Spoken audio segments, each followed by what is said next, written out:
Hello everyone, welcome to Black Mirror horror. कैसे हैं आप सब? आई होप आप सब ठीक होंगे। आज मैं आप सभी के लिए गांव की एक बेहद डरावनी और खौफनाक कहानी लेकर आई हूं और उम्मीद करती हूं कि आपको ये कहानी बेहद पसंद आएगी। कुछ जली हुई लाशों की खौफनाक कहानी जो हर रात अपने किस्से दोहराती हैं। तो आइए सुनते हैं उस कहानी को।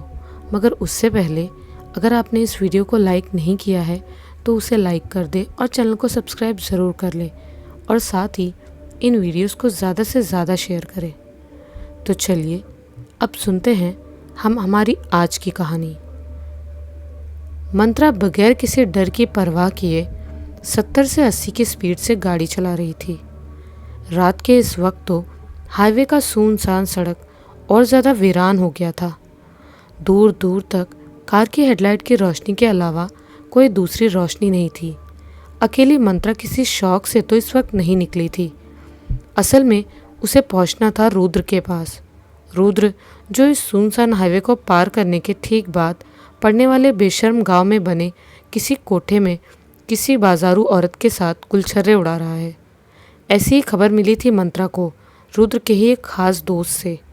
मंत्रा को बहुत दिनों से शक था रुद्र पर। वो आखिर नाइट ड्यूटी के नाम से जाता कहाँ है, जहाँ से आने के बाद वो फिर सोता नहीं बल्कि दुगने उत्साह में रहता है। क्या रात भर जगे इंसान को नींद नहीं सताएगी दिन में? पर आज उसका शक शायद सच बन जाएगा। कार के पिछले सीट में महक सोई हुई है। महज 4.5 साल की महक को समझ नहीं आ रहा कि उसकी माँ उसे इतनी रात को कहाँ ले जा रही है, वो भी नींद से जगाकर। मंत्रा के मन के भीतर चल रहे उथल पुथल, अपमान और क्रोध को काबू में रखना उसके लिए मुश्किल काम था। शायद इसी क्रोध की वजह से उसे भी यह अंदाज़ा नहीं था कि वो कार को उस तेज़ी से दौड़ा रही है जितनी नहीं होनी चाहिए। कम से कम तब तो बिल्कुल नहीं जब कार के पिछले सीट में महक भी हो। बहुत तेज़ी से दौड़ती हुई कार को तब ब्रेक लगा जब मंत्रा को दूर से दौड़ती हुई आग दिखाई दी।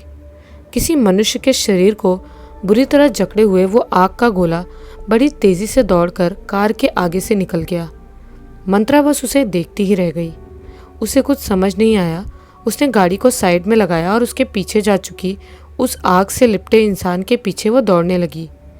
वो तब तक उसके पीछे दौड़ती रही जब तक कि वो जल रही आकृति उसकी नज़रों से ओझल नहीं हो गई। डर से उसका जिस्म थर थर काँप रहा था। क्या अभी अभी मंत्रा ने जो देखा वो सच था? क्या वो एक जिंदा इंसान को जलते हुए देख रही थी? उसका दिमाग चकराने लगा। उसने अपने दोनों हाथ से अपने सर को जोर से पकड़ लिया। तभी उसे गाड़ी में अकेली बैठी महक की याद आई और वो बदहवास गाड़ी की तरफ दौड़ पड़ी। पर गाड़ी वहाँ से लापता थी जहाँ वो उसे छोड़ कर गई थी। मंत्रा की हालत बहुत ख़राब हो चुकी थी। इतनी जल्दी आखिर कार कोई चुराएगा भी तो कैसे? कम से कम गाड़ी के स्टार्ट होने की आवाज़ तो उस तक आ ही जाती। हे भगवान, नहा कि वो रुद्र की खोज में यहाँ आई। गाड़ी से कई गुना ज़्यादा उसे महक की फिक्र थी। वो बीच सड़क में इतनी लाचार पड़ चुकी थी कि रोने और इधर उधर भागकर गाड़ी को तलाशने के अलावा उसके पास कोई विकल्प भी नहीं था। उसका सिर्फ जिस्म ही नहीं, उसके फेफड़े भी धड़ धड़ काँप रहे थे, जैसे अभी वो सीने से बाहर निकल आएंगे।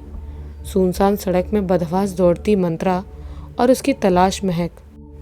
अगली सुबह तड़के रुद्र के फ़ोन की घंटी बजी और उन्नीदी आंखों से जब रुद्र ने फ़ोन रिसीव किया तो उधर से एक जोशीले मर्दाने आवाज़ में किसी ने कहा, क्या आप मिस्टर रुद्र बोल रहे हैं? रुद्र ने कहा, जी जी मैं रुद्र, आप कौन हैं? दूसरी तरफ से आवाज़ आई, मैं कोडरमा घाटी से इंस्पेक्टर जितेंद्र प्रताप सिंह बोल रहा हूँ। कोडरमा NH-20 हाईवे में हमें एक कार रेनॉल्ट डस्टर SUV गाड़ी संख्या GH01AD खड़ी मिली है। इस कार के भीतर पड़े डॉक्यूमेंट से मालूम चला ये कार आपकी है। हैरत अंगेज बात यह है कि इस कार के भीतर एक 6 साल की बच्ची जिंदा है जो अपना नाम महक बता रही है और आपको अपना पिता बता रही है।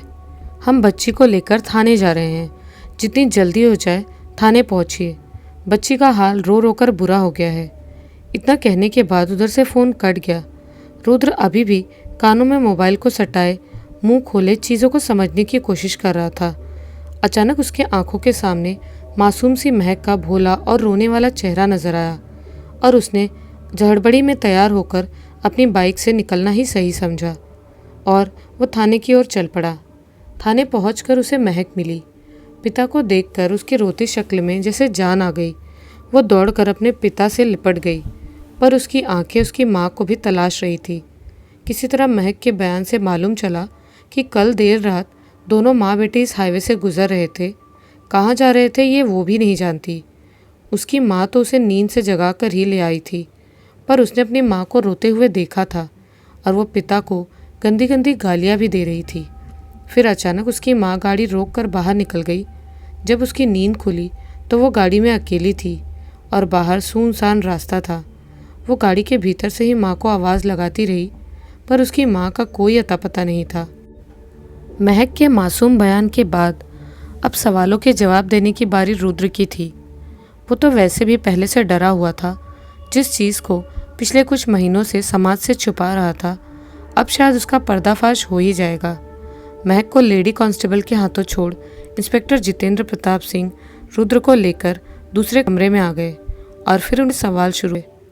इंस्पेक्टर: मिस्टर रुद्र, मैं नहीं जानता आपके और आपकी पत्नी के बीच ऐसा क्या मामला है जिसकी वजह से वो आपको गालियां दे रही थी, पर बीच सड़क में एक सुनसान गाड़ी पुलिस को मिली है जिसके भीतर एक बच्ची भी थी और गाड़ी चलाने वाला शख्स बीच सड़क से गायब है। इसलिए ना चाहते हुए भी पुलिस को इस मामले में हस्तक्षेप करना ही पड़ेगा। इसलिए सीधे शब्दों में जवाब दीजिए, पूरी रात आप कहाँ थे? पत्नी से आखिरी बातचीत आपकी कब और किस तरह की हुई थी? ऐसी क्या वजह थी कि आपकी पत्नी मंत्रा आधी रात को आपको गालियाँ देते हुए घर से निकली और कहीं गायब हो गई? आपके आधार से हमें आपकी पत्नी को कहाँ तलाशना चाहिए? सोच समझकर जवाब दीजिए, क्योंकि आपके जवाब रिकॉर्ड किए जाएंगे। फिर बाद में अगर बयान में कोई फेरबदल हुआ तो एक सज़ा तो आपकी तय हो जाएगी। रुद्र चेहरे से मासूम एक नौजवान इंसान, जिसने बहुत कम उम्र में ही घर से भागकर मंत्रा से शादी की थी। मंत्रा भी महज उस वक्त 20 वर्ष की थी और रुद्र 23 साल का। फिर भी दोनों ही तेज थे।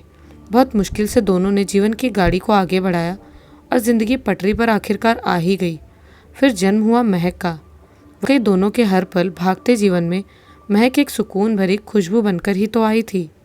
उनके पास महक के आने के बाद प्यार और ज़्यादा बढ़ गया था दोनों में। पर जब जिम्मेदारियाँ आती हैं ना, तो प्यार कहीं नीचे दब जाता है। इनके साथ भी यही हुआ। जाने अनजाने महक की सारी जिम्मेदारी मंत्रा पर आ गई और रुद्र दूर होता गया मंत्रा से। पर अब उसे हिसाब देना होगा। मंत्रा को किसी भी तरह ढूंढ निकालना ही होगा, चाहे बदले में उसे अपने काले कारनामों का उद्घाटन ही क्यों ना करना पड़े। फंसे गले को खंखार कर साफ करने के बाद रुद्र ने बताना शुरू किया। सर, जो कहूँगा सच ही कहूँगा, क्योंकि मैं उतना बड़ा अपराधी भी नहीं हूँ कि मेरा सच मुझे झूठ बोलने पर मजबूर करे।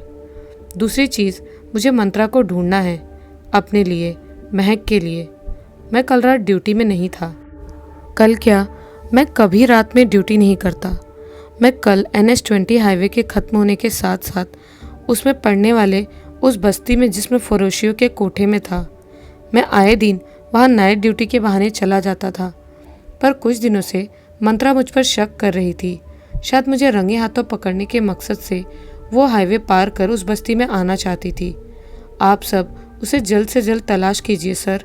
मेरी बच्ची अपनी माँ के बगैर नहीं रह पाएगी। रुद्र के संतुष्ट करने वाले जवाब को पाकर इंस्पेक्टर ने दूसरा कोई सवाल रुद्र से नहीं किया। सवाल जवाब में वक्त बर्बाद करने के बजाय उन्होंने मंत्रा को ढूंढने के काम को गंभीरता से शुरू किया। पहले उन्हें लगा शायद ये रेप केस का मामला है।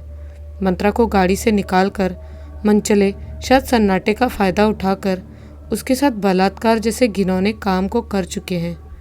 पर फिर भी आखिर मंत्रा जाएगी कहाँ? उसी जगह से तलाश शुरू हुई जहाँ गाड़ी खड़ी मिली थी। आसपास के झाड़ियों में, खुले मैदानों में और हर उस जगह जहाँ मंत्रा के जिंदा या मुर्दा मिलने की संभावना थी। दिन भर तलाश होती रही, पर फिर रात तक मंत्रा की कोई खबर नहीं मिली। अब इंस्पेक्टर को लग रहा था जैसे मंत्रा खुद से ही कहीं भाग गई है। खैर, ये तो मंत्रा ही जाने। चलिए देखते हैं कल रात रहस्यमय तरीके से मंत्रा को गायब करने वाली वो सुनसान हाईवे वाली सड़क आज कौन से रंग दिखाती है। सड़क के दोनों तरफ लंबे लंबे साल के पेड़ हैं। इस साल के पत्तों की विशेषता ये है कि ये पेड़ से जुड़े होने पर जितना शोर करते हैं, सूख कर और टूट कर ज़मीन में गिरने के बाद भी उतना ही शोर करते हैं। सुनसान जंगल में कोई भटका हुआ इंसान जब रात बिताने के लिए किसी घने पेड़ के तने से खुद को सटाकर इस भ्रम में रहता है कि वो महफूज है, पर जब दूर से दबे पांव साल के सूखे पत्तों में किसी के चलने की आवाज़ आती है तो उन पत्तों से उपजे उस शोर की आवाज़ उसके रोंगटे खड़े कर देती है। वो मौत के गले लगने के लिए तैयार हो जाता है। उसी तरह जब इस सुनसान सड़क में भी बहते हवा में इन साल के पेड़ के पत्ते हवा में हिलते हैं तो ऐसी भयानक सरसराहट का शोर होता है कि डर से आपकी हड्डियां तक जम जाए। इसी सड़क के पास पड़े बिल्कुल खाली मैदान में एक औरत नंगे जिस्म पड़ी हुई है। उसकी सिसकियों को गौर से सुनने पर बहुत धीमी आवाज़ में एक नाम सुनाई देता है, महक। यानी ये मंत्रा थी। उफ, कितना दर्द था उसकी आंखों में। किसी को खो देने का कितना दर्द था। उसकी सूनी आंखें उस सुनसान सड़क को निहार रही थी जहाँ से कल उसने अपने कलेजे के टुकड़े को खो दिया था। लेकिन अचानक उसे दिखता है अंधेरे में लिपटी रात अचानक सुबह बन जाती है। सिर्फ उस सड़क का कुछ हिस्सा ही रोशनी से भर जाता है, बिल्कुल वैसी रोशनी जैसे दोपहर के वक्त होती है। वो जहाँ पड़ी है वहाँ तो अब भी भयानक अंधेरा है। फिर कैसे सिर्फ सड़क रोशनी से भर उठी? यही सब सोच रही थी वो कि फिर उसे सड़क में चल रहे कुछ लोग दिखाई देते हैं जो अपने अपने वक्त के हिसाब से उस सड़क से आवाजाही कर रहे थे। इसी रोशनी के बीच वो देखती है बहुत तेज़ी से एक गाड़ी आ रही है जिसमें शायद किसी इलाके के पेट्रोल पंप के लिए पेट्रोल भरकर ले जाया जा रहा था। वो देख पा रही थी दूसरी दिशा में एक नौसिखिया साइकिल चलाता बच्चा आ रहा था जो हर पड़ाव में लड़खड़ा रहा था। इस पेट्रोल टैंकर के बिल्कुल पास आकर भी वो साइकिल चलाता बच्चा ऐसे ही डगमगाने लगा।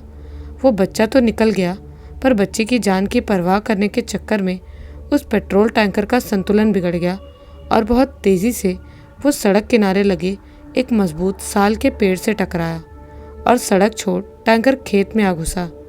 इसी के साथ पलट भी गया और उस भारी भरकम टैंकर से पेट्रोल का भारी मात्रा में रिसाव शुरू हो गया। देखते ही देखते चल रहे लोगों से और गांव के दूसरे लोगों से वो खेत भर गया। टैंकर के ड्राइवर को कुछ ज़्यादा चोट आई थी। उसे लेकर कोई पास के दवाखाने गया था। कल पानी की तरह बहते पेट्रोल ने लोगों के मन में लालच जगा दिया। बस अब क्या था, खेतों में बने सकरे रास्तों में पेट्रोल बह रहा है। ये खबर गांव में जंगल के आग की तरफ फैल गई। एक बड़ा हुजूम गांव से इस सड़क की तरफ आने लगा। लोगों के हाथों में प्लास्टिक के बड़े बड़े डब्बे बोतलें थी। सभी ज़्यादा से ज़्यादा हिस्से में तेल अपने घर ले जाने के लिए पागल हो चुके थे। घुटनों तक तेल से सराबोर हो चुके थे। मेला सा लग गया था इस जगह। खुशी की हंसी से माहौल गूंज रहा था। सभी खुश थे। किसी को अंदाज़ा नहीं था वे कितना दुस्साध्य काम कर रहे हैं। आखिरकार जिसका डर था वही हुआ। लोगों के भीड़ से एक मूर्ख ने अपनी मूर्खता की सारी हदें पार कर दी। पेट्रोल दूसरे तरफ से भी निकले, इसीलिए हथौड़े से टैंकर के दूसरे तरफ प्रहार करने लगा।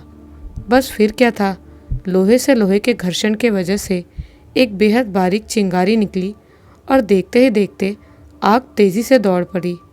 हंसी, ठिठोली, चीत्कार और जलन के दर्द में परिवर्तित हो गया। धू धू कर जिंदा लोग जल उठे और पूरे जिस्म में लगे आग के साथ मदद की गुहार के लिए सड़कों पर बेतहाशा दौड़ने लगे। पर जनजीवन उनकी मदद को आगे नहीं बढ़ सका। लोग उस जगह से दूर भागने लगे। जो लोग उस पेट्रोल की गिरफ्त में फंस चुके थे वे मौत के बाद ही वहाँ से भाग पाए। देखते देखते सब कुछ अंधेरी रात की तरह ही काला हो गया। लोगों के जलकर काले हो चुके जिस्म और खेत की उपजाऊ मिट्टी भी जलकर काले पड़ चुके थे और काला धुआं जो दूर दूर तक कालापन बिखेरे हुए था। कितनी ही काली लाशें अलग अलग मुद्रा में पड़े थे। क्या ये सब देखना आसान था मंत्रा के लिए? पर यही दृश्य उसे बार बार नजर आ रहा था। कल रात से बार बार देखती फिर भूल जाती और हर बार उस दर्द को महसूस करती। वो खो चुकी है उसी जगह जिसे वो पहचान तो पा रही है, पर यहाँ से चाह कर भी निकल नहीं पा रही है। वो रात भर सड़क में दौड़ती रही, उन अनगिनत चलते जिस्म के साथ उनकी मदद के लिए। पर वो क्या जानती थी, ये खेल तो बहुत पहले ही बीत चुका है।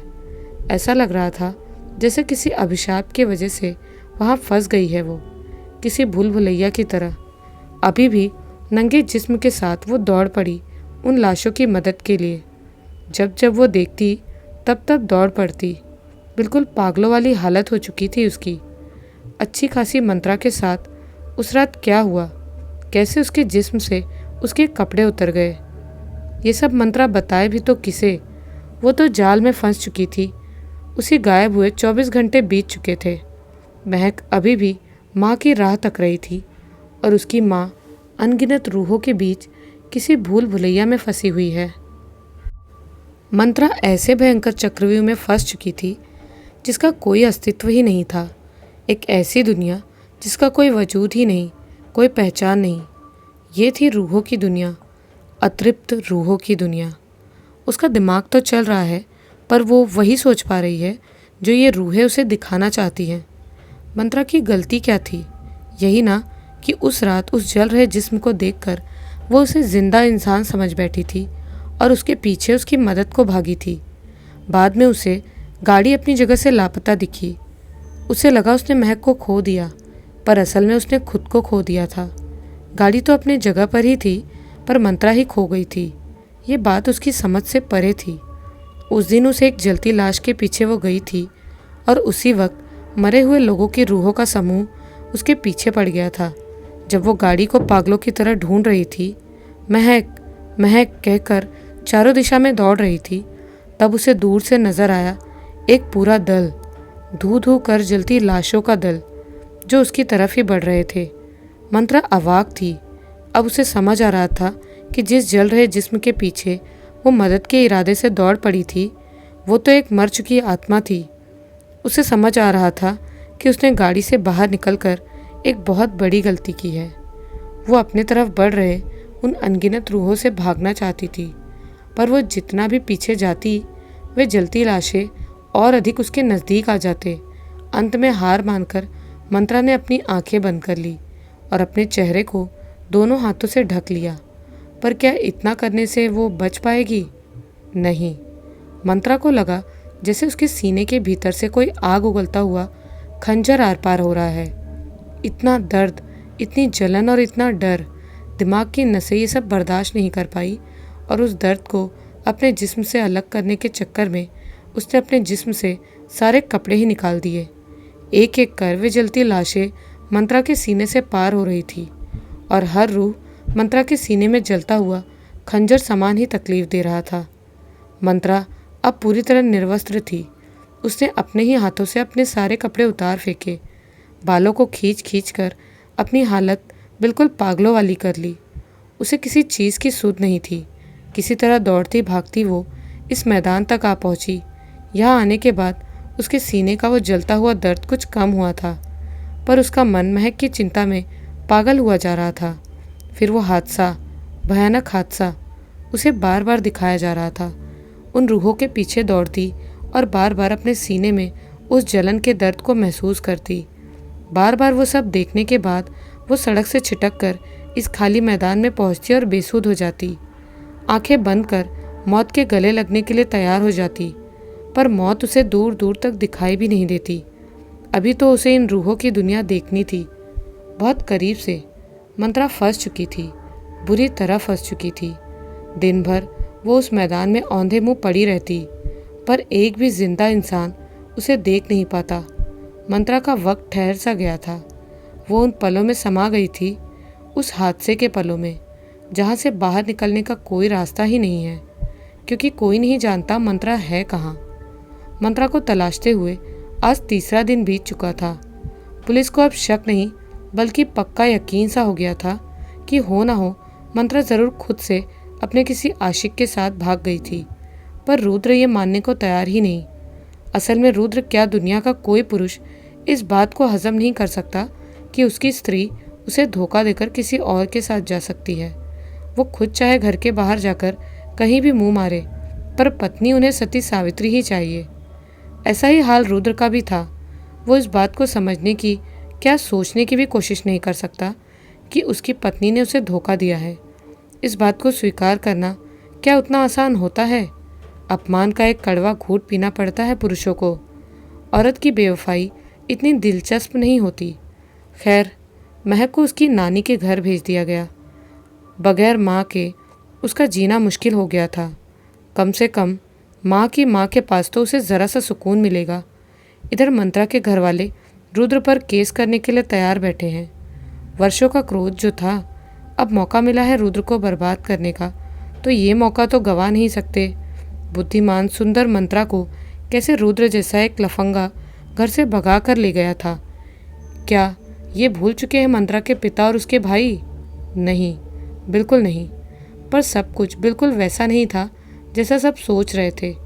आज मंत्रा को गायब हुए तीसरी रात थी। महक को नानी के घर भेज रुद्र अकेला ही घर में था। बाहर ज़बरदस्त ठंड थी। सब कुछ शांत था, बिल्कुल शांत।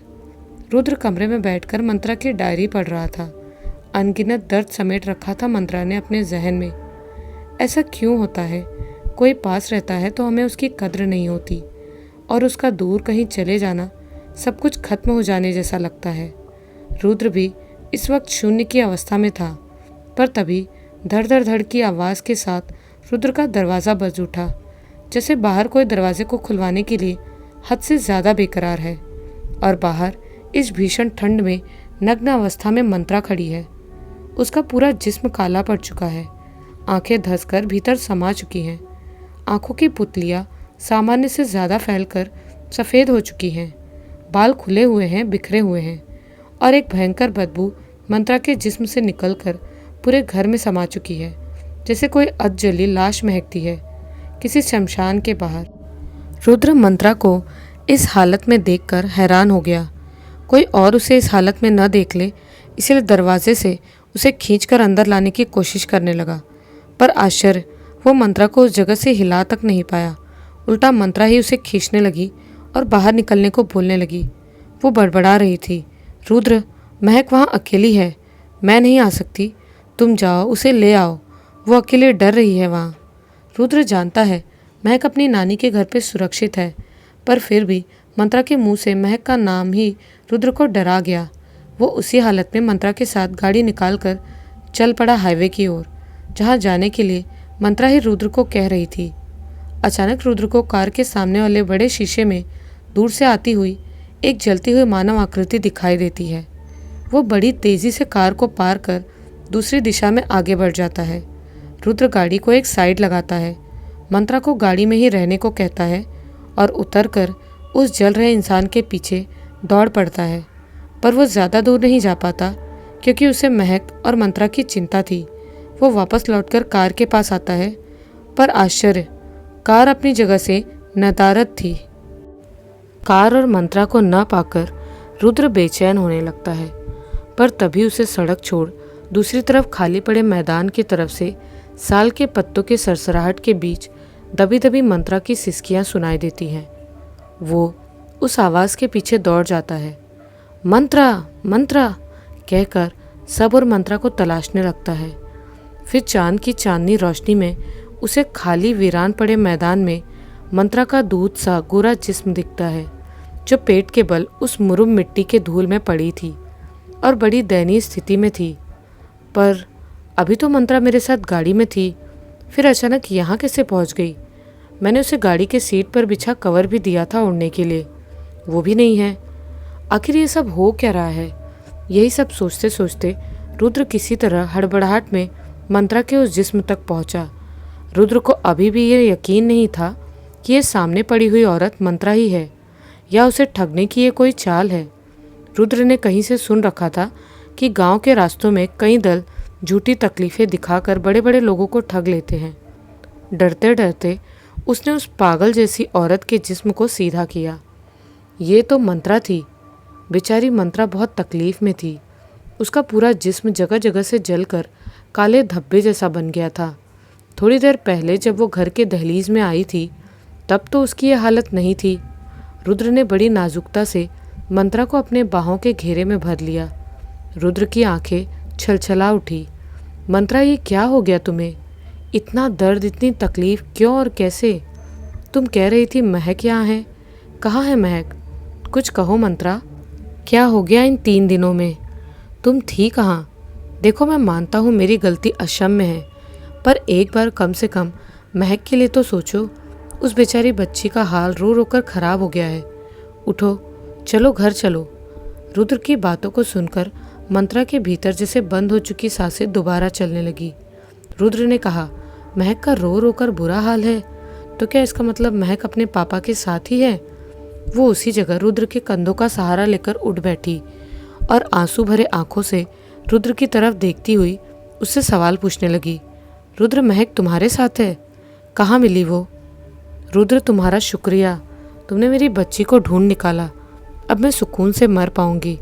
मंत्रा की इस तरह लाचारगी भरी बातों को सुन के रुद्र सुबक पड़ा। क्यों कह रही हो ऐसा? क्या हुआ है तुम्हें, बताओ मुझे।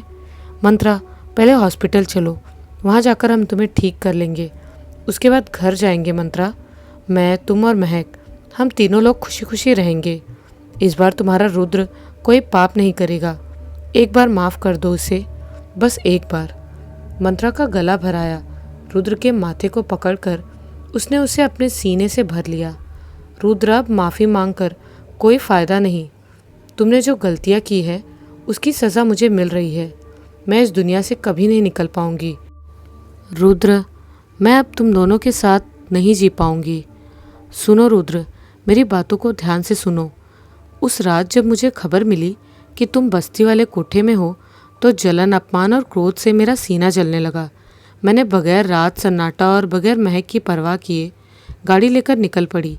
मैंने गलत किया रुद्र। फिर वो सड़क दिख रही है ना तुम्हें, उस जगह वहीं पहुंची थी हमारी गाड़ी की मुझे दूर से आता हुआ एक जलता हुआ जिस्म दिखा। मैंने गाड़ी रोक दी और उसकी मदद को दौड़ पड़ी। मुझे लगा उसे मेरी ज़रूरत है, पर रुद्र, यकीन करो, वो कोई जिंदा इंसान नहीं था। वो एक भटकती रूह थी। आज से कुछ महीनों पहले यहाँ एक बहुत भयानक हादसा हुआ था। उस हादसे में गांव के आधे से ज़्यादा लोग बेमौत मारे गए थे रुद्र। मैं हर पल उनके मौत को देख पाती हूँ। खैर सुनो, आगे क्या हुआ। उस जल रही चीज़ के बहुत दूर तक पीछा करने के बाद भी जब वो मेरी आंखों से ओझल हो गया, तो मुझे गाड़ी और महक की याद आई, पर वे दोनों ही लापता थे। मैं बेचैन हो गई, इधर उधर महक को ढूंढने लगी। मुझे लगा कोई गाड़ी चुरा कर भाग गया, पर तभी सामने से बहुत सारे जल रहे जिस्मों का झुंड आया और मेरे जिस्म के भीतर से आर पार होने लगा। इसके साथ ही मुझे एक असहाय पीड़ा हुई और मेरा शरीर जलने लगा। मैंने खुद ही अपने कपड़े हटाए, फिर किसी तरह दौड़ती भागती इस खाली मैदान में आई। उसके बाद यहाँ जो मुझे दिखा ना, वो और भी भयावह है। वो घटना जो यहाँ महीनों पहले बीती थी ना, पेट्रोल से भरा टैंकर पलट गया था, फिर किसी तरह आग लग गई थी। कई लोग उस आग में जलकर खाक हुए थे। उस घटना को मैं आज भी साफ साफ देख पाती हूँ। जिंदा लोगों को जलकर तड़प कर मरते हुए और सुंदर से खेत को जलकर खाक होते हुए। ये बहुत असहनीय है रुद्र, और जितनी बार भी देखती हूँ मुझे ये पीड़ा उतनी ही नई लगती है, जैसे पहली बार ही हो रहा हो। मैं कितने दिनों से यहाँ पड़ी हूँ मैं नहीं जानती, पर आज रात मेरे पास एक लड़की आई, गांव की एक सुंदर लड़की। असल में वो भी एक मर चुकी आत्मा ही है। मेरी तरह वो भी इस मकर जाल में फंसी हुई है। बस फ़र्क इतना है कि वो मर चुकी है और मेरा मरना अभी बाकी है, पर तय है। उसी ने मुझे सारी सच्चाई बताई। मेरा रूप लेकर तुम्हें यहाँ से लाने के लिए वही गई थी। मैंने ही उसे भेजा था ताकि महक के विषय में तुम्हें बता पाऊँ कि वो मुझसे खो गई है। उसे ढूंढ लो। पर जानकर खुशी हुई कि वो तुम्हें पहले ही मिल गई है। उसका ख्याल रखना रुद्र, मैं अब ना लौट पाऊँगी। इस सड़क ने मुझे खा लिया। मैं उस वक्त में जा चुकी हूँ जब यहाँ वो भयंकर हादसा हुआ था। जल रहे लोग मदद की गुहार के लिए चारों ओर दौड़ पड़े थे, पर कोई उनकी मदद को नहीं आया। सबको लगा उनके आसपास फैला पेट्रोल कहीं और जाने ना ले ले। गांव का इलाका था, किसी ने सरकारी फायर ब्रिगेड वालों को बुलाने तक का जिम्मा ना लिया। इस तरह कई लोग बेमौत मारे गए, और आज जब वे रूह बन गए हैं तो इसी सड़क में आज भी मदद की तलाश में भटकते रहते हैं। जब कोई राहगीर उन्हें इंसान समझकर उनकी मदद को दौड़ता है तो इन अतृप्त आत्माओं को एक अंदरूनी खुशी का एहसास होता है और ये बार बार उस खुशी को जी पाए इसलिए उन राहगीरों को कैद कर लेते हैं। उन्हीं पलों में हादसे के पल दिखाकर राहगीरों को दुखी करवाते हैं ताकि वे उनके पीछे दौड़ पड़े। मरते वक्त किसी ने इनकी मदद नहीं की थी, इसीलिए अब मौत के बाद ये इनकी मदद करने वाले लोगों को नहीं छोड़ती, उन्हें वक्त में फंसा कर रख देती है। रुद्र, आज रात मेरे पास जो लड़की आई थी ना, वो भी इन्हीं के चक्रव्यूह में फंस कर रह गई थी और एक दिन मारी गई। तब से वो भी यहीं भटक रही है। उन आत्माओं को समझाने की कोशिश करती पर वे सब नहीं मानते। महक की चिंता की वजह से ही मैंने उस लड़की की आत्मा से मदद मांगी थी। रुद्र, मैं शायद यहाँ से नहीं लौट पाऊंगी, तुम महक का ख्याल रखना। वो लड़की वापस तुम्हें गाड़ी तक छोड़ आएगी। गाड़ी वहीं खड़ी है, बस तुम्हारी आंखों पर ही पर्दा डाल दिया गया था। रुद्र को यकीन नहीं होता कि मंत्रा ये सब सच कह रही है। उसे लगता है जैसे उसकी मंत्रा पागल सी हो गई है। हालांकि गाड़ी गायब होने की, जल रहे जिस्म का दिखना, ये सब सारी चीज़ें उसने भी अभी देखी थी, पर वो मंत्रा को घर चलने के लिए कहता रहा, जिद करता रहा। पर तभी अचानक अंधेरी रात सुबह में बदल गई। शायद अब रुद्र को भी वही सारी घटनाएं दिख जाएंगी जो 3 दिनों से मंत्रा देख रही है बार बार। क्या इस घटना को अपने आंखों से देखने के बाद रुद्र इस जगह से निकल पाएगा? क्या मंत्रा रोक पाएगी उसे उन भयंकर पलों को देखने से? चांदनी रात वैसे तो रोशनी बिखेर रही थी, पर रात तो रात होती है। पर तभी रुद्र ने देखा सड़क का एक हिस्सा सफ़ेद रोशनी से जगमगा उठा। वो इस चीज़ के लिए तैयार नहीं था, मुंह फाड़े उसी सड़क को देख रहा था। मंत्रा के बार बार रुद्र को वहाँ से जाने को कहने के बावजूद रुद्र वहाँ से हिल तक नहीं पाया। उसे वो सब कुछ देखना पड़ा जो अब तक मंत्रा देखती थी। कलेजा बाहर आ जाए ऐसा दृश्य, रोंगटे खड़े हो जाए ऐसी दर्दनाक अनगिनत मौत। और फिर वो वक्त आया जब रुद्र उनकी मदद के लिए बेचैन हो गया। उसे भी लग रहा था कि ये सब वर्तमान में हो रहा है। मंत्रा जो अब तक बगैर सहारे के बैठ भी नहीं पा रही थी, वो भी पहले की बातें भूल चुकी थी और पता नहीं कैसे उसके जिस्म में फिर से ताकत आ गई। वो भी उठकर दौड़ने लगी उन अनगिनत जल रही लाशों के पीछे उनकी मदद को। रुद्र भी उठकर जाने ही वाला था कि उसे लगा जैसे कोई उसे रोक रहा है। कोई अदृश्य ताकत उसके हाथों को जोर से पकड़ी हुई है। कोई है जो नहीं चाहती कि रुद्र भी उसी दिशा में मदद को जाए और सदा सदा के लिए इस भ्रमजाल में फंस जाए। रुद्र भी अपनी दोगुनी ताकत से जाने के लिए अड़ा रहा, पर रुद्र शायद नहीं जानता था मौत इंसान को वो चीज़ दे देती है जो ज़िंदगी को सारे जतन देने के बाद भी वो नहीं देती, और वो चीज़ थी ताकत। और ये अदृश्य शक्तिशाली चीज़ जो रुद्र को तबाह होने से बचा रही थी, वो भी तो एक मौत के बाद बनने वाली आत्मा थी। वही आत्मा जो रुद्र को उसके घर से यहाँ तक ले आई थी, मंत्रा के भेष में जाकर। आखिरकार रुद्र को तब हार मानना ही पड़ा जब उस शक्ति ने रुद्र के गालों पर एक झन्नाटेदार थप्पड़ मारा और एक बेहद शांत पर गुस्से से भरी आवाज़ रुद्र के कानों में पड़ी, बेवकूफ़ आदमी, तुम भी यहीं रह गए तो मंत्रा को कौन बचाएगा? बहुत कोशिश के बावजूद रुद्र खुद को बेहोश होने से नहीं बचा पाया। उसके बेहोश होने के बाद क्या हुआ रुद्र नहीं जानता। अगली सुबह इंस्पेक्टर जितेंद्र प्रताप सिंह के पास एक कॉल आता है, जबकि वे ड्यूटी में नहीं थे, परिवार के साथ सिक्किम गए हुए थे। ठंड में वहाँ बर्फ़ अधिक गिरती है, इसीलिए अपने शहर में बढ़ रहे ठंड को वो ठंड से काटने गए थे। फ़ोन उनके थाने से था।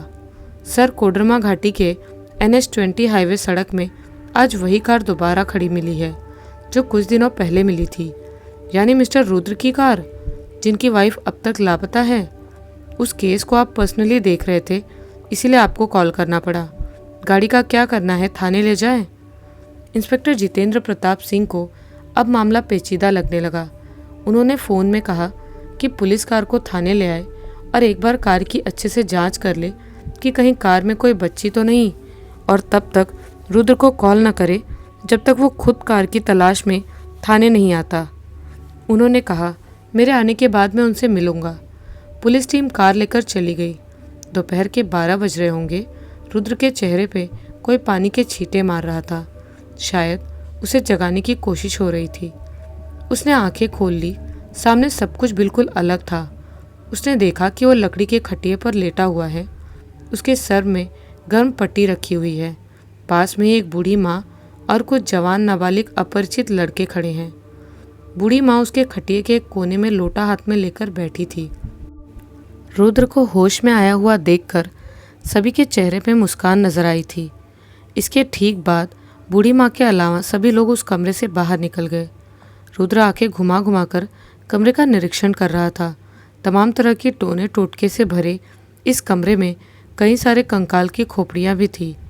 इस तरफ माँ काली की डरावनी तस्वीरें और एक बड़ी सी काली माँ की जीवंत मूर्ति, औरतों की रहस्यमय तस्वीरें, जैसे सब कुछ जादूमय। रुद्र अभी भी घर को ही देख रहा था, पर तभी उस बूढ़ी माँ ने उसे कुछ कहना शुरू किया, बहुत धीमी आवाज़ में फुसफुसा कर। तुमने देखा ना उन सबको? क्या तुम्हारा भी कोई अपना फंस गया है वहाँ वक्त के चक्रव्यूह में? सुनो, मैं तुम्हारी मदद करूँगी। बस उन सबके बीच मुझे मेरे पोते से मिलना है, उसे मुक्ति दिलवानी है। 10 साल का था वो, स्कूल से लौटा था। उसी वक्त गांव में हल्ला मच गया कि खेत में पेट्रोल टैंकर पलट गया। सब दौड़ रहे थे, वो भी दौड़ गया। उसे पेट्रोल नहीं चाहिए था, वो तो बस लोगों के साथ गया था।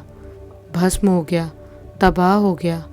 पर सपनों में आता है वो, मुझसे मदद मांगता है, कहता है उसे इस दर्द से छुटकारा पाना है।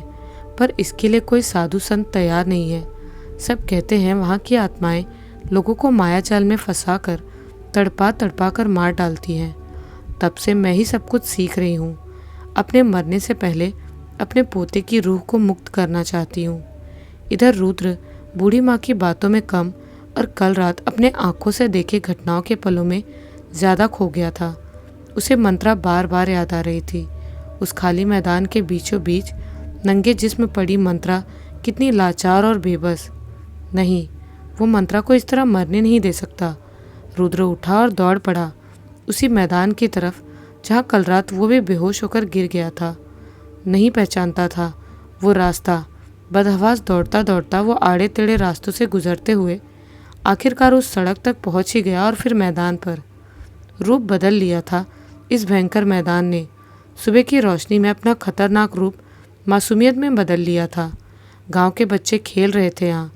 रुद्र मंत्रा मंत्रा कहकर बहुत देर तक पुकारता रहा, पर मंत्रा के अस्तित्व के होने के सबूत में एक पत्ता तक नहीं हिला।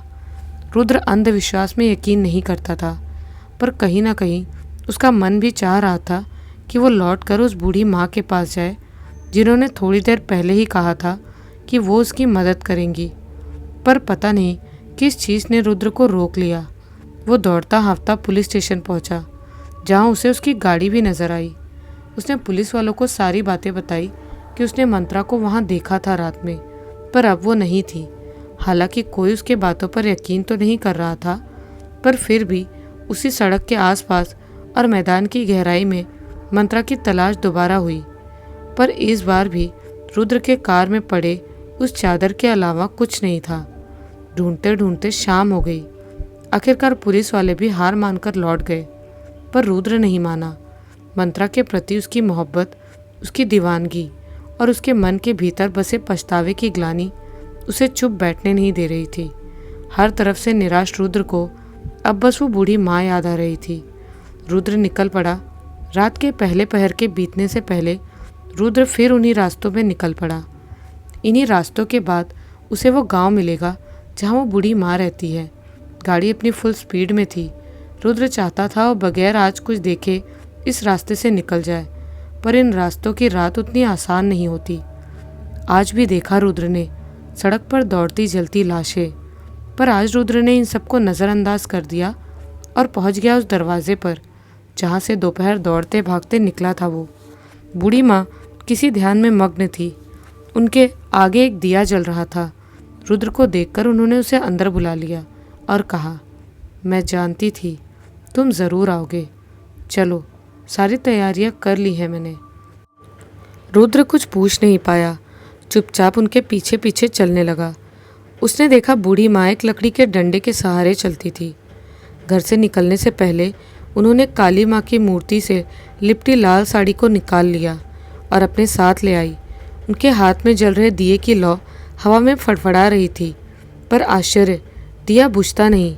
बिल्कुल उसी तरह वो जल रहा था जैसे रुद्र के दिल में मंत्रा के सही सलामत मिल जाने की उम्मीद सांस ले रही थी। पूरा गांव शांत था। शायद गांव की रात जल्दी ही हो जाती है।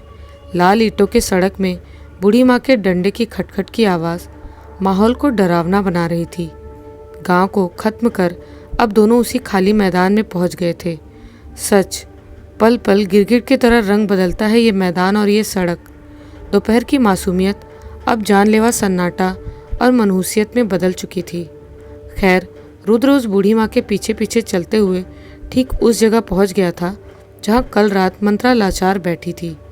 रुद्र के हाथों में जल रहे दिए को पकड़ाकर वो कुछ मंत्र बुदबुदाने लगी और फिर एक झटके में उन्होंने अपने हाथ में रखे साड़ी को उस जमीन पर फेंक दिया और इसके साथ ही एक चीत्कार के साथ मंत्रा रुद्र को दिखाई देने लगी।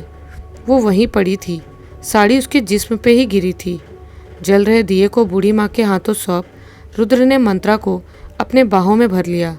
कल से भी ज़्यादा कमज़ोर हो गई थी मंत्रा। बस देख पा रही थी वो रुद्र को, कुछ बोल नहीं पा रही थी। बूढ़ी माँ ने इशारे से ही रुद्र से कहा कि वो मंत्रा को उस साड़ी में लपेटकर उसे अपनी गोद में उठा ले और जल्दी से यहाँ से वापस बूढ़ी माँ के घर ही चले। रुद्र अपनी मंत्रा को बाहों में भरे फिर बूढ़ी माँ और उनके दिए की रोशनी के पीछे पीछे चलने लगा। उसने महसूस किया कि इन कुछ दिनों में ही मंत्रा का वज़न भी काफ़ी कम हो गया था। उसने खुद से वादा किया कि वो दोबारा मंत्रा को इस सड़क में क्या इस दिशा में तक नहीं आने देगा।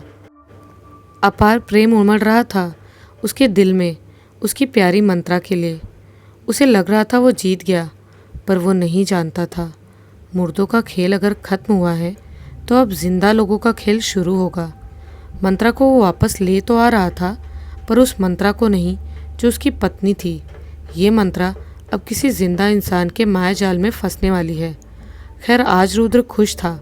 मंत्रा को वो उस बूढ़ी माँ के घर दोबारा ले आया। उसी लकड़ी के खटिये में उसे लेटा गया और उसके जिस्म को साफ किया गया। धूल मिट्टी हटाई गई, सिंदूर लगाया गया। मंत्रा अब शायद सो चुकी थी या फिर बेहोश थी। रुद्र उसे लेकर डॉक्टर के पास जाना चाहता था। उसने जब यह बात उस बूढ़ी माँ को बताई तो बूढ़ी माँ ने रुद्र से कहा कि अगले 11 दिन मंत्रा यहाँ से नहीं जा सकती। उसे यहीं रहकर ठीक होना होगा और उस बूढ़ी माँ के दिए काम को पूरा करना होगा, क्योंकि उन्होंने उसकी जान बचाई है। उसके बाद मंत्रा रुद्र को सौंप दी जाएगी और अगर रुद्र ने ऐसा करने से उन्हें मना किया तो वो वापस मंत्रा को वहीं भेज देगी। रुद्र ये तो नहीं चाहता था, इसीलिए उसने कुछ नहीं कहा। वो आज रात वहीं रुक गया, पर बूढ़ी माँ ने कहा कि अगले 11 दिन तक मंत्रा वहाँ अकेली रहेगी। वो 11 दिन उससे नहीं मिल सकता। रात भर रुद्र मंत्रा के सिरहाने बैठा रहा और सोचता रहा कि बूढ़ी माँ के लहजे में अचानक ये बदलाव कैसे आया। वे मंत्रा से आखिर कौन से काम करवाना चाहती है जो वो उन्हें बता भी नहीं सकती। बूढ़ी माँ के अंदर आखिर क्या छुपा है। खैर, ये सब तो रुद्र को बाद में ही पता चलेगा। क्या राज था बूढ़ी माँ का मंत्रा को 11 दिन अपने घर में रोकने के पीछे? क्या रुद्र ने मंत्रा को उस बूढ़ी माँ के हाथों सौंपकर कोई बहुत बड़ी गलती या भूल कर दी थी? ये सब हम जानेंगे इस कहानी के दूसरे और आखिरी भाग में। यहाँ तक आपको ये कहानी कैसी लगी हमें कमेंट्स में ज़रूर बताइएगा। मिलती हूँ इस कहानी के आखिरी भाग के साथ। तब तक के लिए बाय एंड टेक केयर।